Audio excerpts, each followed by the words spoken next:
Isang quality time ang ibinahagi nga ngayon ni Ray Parks at isa rin sa kanyang nirepost ngayon, ang like daughter, like father, na talaga namang hinahangaan siya ngayon ng mga fans or ng mga netizens dahil dito. Narito nga ang buong detalye, alamin natin ito.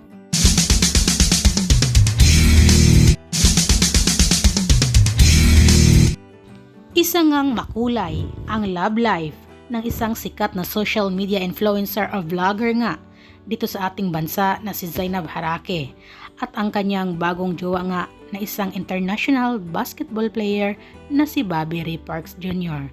Talagang hinahangaan naman talaga ang kanilang naging relasyon ngayon. Kamakailan nga lang ay nagbahagi si Ray Parks ng mga larawan kasama ang mga anak ni Zainab kung saan kitang-kita natin ang pag-care niya na bilang tatay nga sa mga bata. Talagang marami ang na-amaze dito. At ngayon lang din ay nirepost naman or ibinahagi nga ni Ray Parks sa kanyang IG stories ang larawan na ito ni Bea at siya kung saan may caption nga na nakalagay, like father, like daughter. Talaga namang napaka-cute nga ang larawan na ito ngayon na nirepost nga ni Bobby Ray Parks.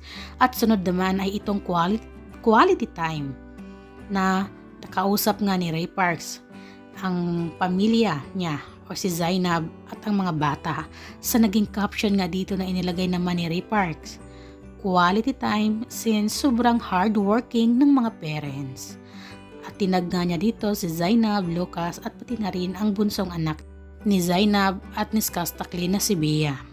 Talaga namang napaka-sweet ng larawan na ito kung makikita natin kung gaano kasaya ang pamilya ngayon ni Zainab.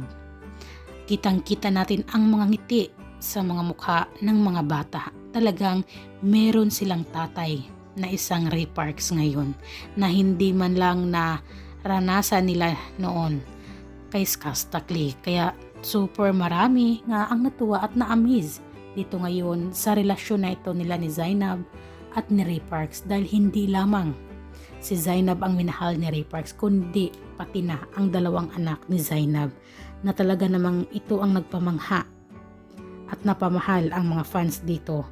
At talagang nagpapasalamat nga si Zainab kay Ray Parks. Sabi niya dito, thank you for everything Daddy Ray, especially sa love mo sa kids. You're the best, mahal na mahal ka namin. At sagot naman dito nga ni Ray Parks, it's my privilege to be part of you and our kids' lives. Miss you all so much. Trabaho lang si Daddy. Ayan nga, talaga namang napaka-sweet nilang dalawa ni Zainab at ni Ray Parks. Kaya deserve talaga ito ni Zainab na meron siyang Ray Parks ngayon.